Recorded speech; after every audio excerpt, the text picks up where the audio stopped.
来看总统蔡英文今仔接见新任的日本驻台代表片山和之，因为片山在美国留学时，论文是写台湾民主化，所以对台湾有一定的了解。蔡总统望讲，透过伊的协助，台湾甲日本的关系有新的发展哦。嘛望讲，伊会当来帮助咱台湾加入国际组织。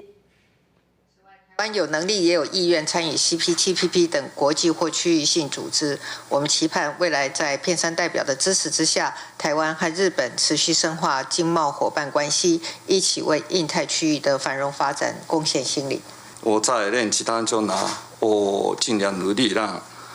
更多的台湾人了解日本的重要性，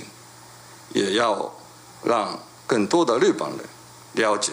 台湾的 重要性。片山和之表示讲这届是伊头一届来台湾工作，顶一届是伫2006年来台湾。伊望讲当赶紧来了解台湾的状况未来会来加强台湾日本伫经济、文化等方面的交流甲互动。